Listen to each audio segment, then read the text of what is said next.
Assalamualaikum warahmatullahi wabarakatuh. Perkenalkan, nama saya Tafinda Rustika dengan NIM 22002040 dari Prodi Administrasi Pendidikan. Baiklah, yang saya hormati Bapak dosen kita, Dr. Hanif Al-Qadri SPD, selaku dosen pengampu mata kuliah Manajemen Humas. Baiklah, di sini saya akan menganalisis video dari Bapak dosen kita. Ada 4 konsep dasar public relation. Yang pertama, marketing.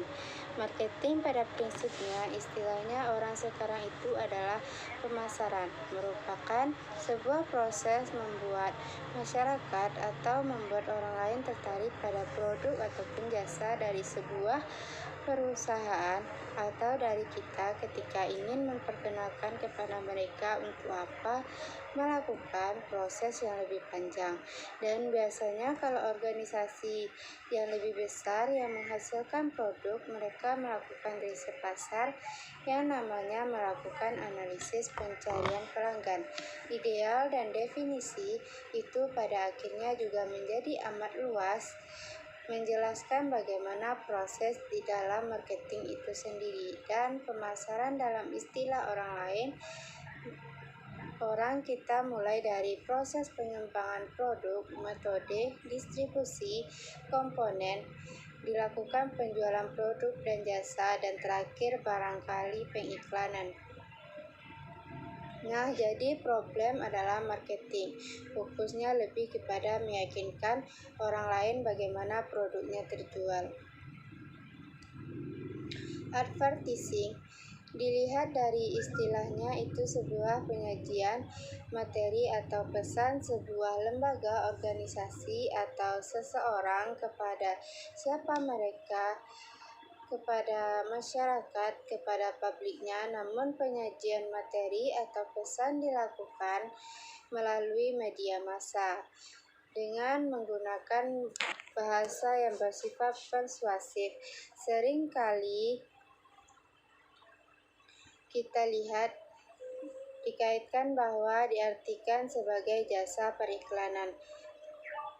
Hal ini dilakukan dengan tujuan utama untuk mempromosikan sebuah produk, barang, ataupun jasa yang dijual oleh perusahaan jika memiliki sebuah perusahaan yang menjual satu produk. Jasa periklanan untuk mempromosikan, maka dalam konteks periklanan itu seakan-akan dia menjual dirinya harus berkali-kali supaya si lawan jenis ini tahu, tidak sekali tapi berulang-ulang. Lihat kenapa orang mau pergi iklan begitu mahal supaya produknya diketahui orang lain, dan tidak sesekali promosi tapi berkali-kali. Maka dalam konteks periklanan, dan biaya promosi periklanan bisa lebih besar daripada biaya produksi.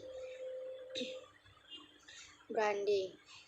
Yang ketiga, ada istilah yang namanya branding. Kalimat yang muncul jadi sedikit lebih berbeda dibandingkan dengan yang pertama, yang kedua, yaitu si laki-laki paham mempunyai branding kepada saya, bahwa si laki-laki paham bahwa saya pantas dipilih. Saya adalah perempuan yang baik dan setia. Ketika langkah ini dilakukan, ini sudah laki-laki sudah mendengarkan, sudah paham, sudah tahu, kemudian dia mencari kebenarannya, maka dia bisa memperoleh dari branding dalam pikiran si laki-laki. Ini artinya dia bisa jawab, oke, saya paham kamu orang yang baik, saya tahu kamu orang yang baik, dan bisa terima. Kenapa? Karena dia sudah yakin, sudah tahu sebab langkah menuju branding ini proses yang panjang. Jadi misalnya ini sekarang sebenarnya branding itu sudah berkembang dari sekedar merek atau nama dagang dari satu produk, jasa, ataupun perusahaan yang berkaitan dengan hal-hal yang kasat mata dari seperti nama logo, nama dagang. Maksudnya logo juga termasuk ciri khas branding. Ciri konteks branding itu juga beralih dan berkembang menjadi citra, kredibilitas, karakter, kesan, juga persepsi dan tanggapan konsumen. Dalam public relation, 3 bagian itu yaitu marketing, advertising, dan branding itu sudah menjadi kesatuan yang muncul. Saya tadinya yang ini tidak perlu sebenarnya menjelaskan ke laki-laki. Saya tidak perlu berkali-kali mengatakan bahwa saya adalah perempuan yang baik kepada si laki-laki. Saya tidak perlu membuat perannya untuk meyakinkan saya dan terbentuk semua orang di lingkungannya. Jadi menjelaskan kepada laki-laki ini bukan saya lagi, bukan kita lagi, bukan lembaga lagi, kita bukan perusahaan, kita lagi bukan organisasi, tetapi masyarakat itu orang lain yang tahu persis kredibilitas Anda. Tinggal yang saya di sini tidak perlu susah-susah lagi mengeluarkan tenaga, pikiran, dan biaya, karena tanpa kita sadari, orang yang tahu persis dengan kita akan bicarakan memperjuangkan diri kita.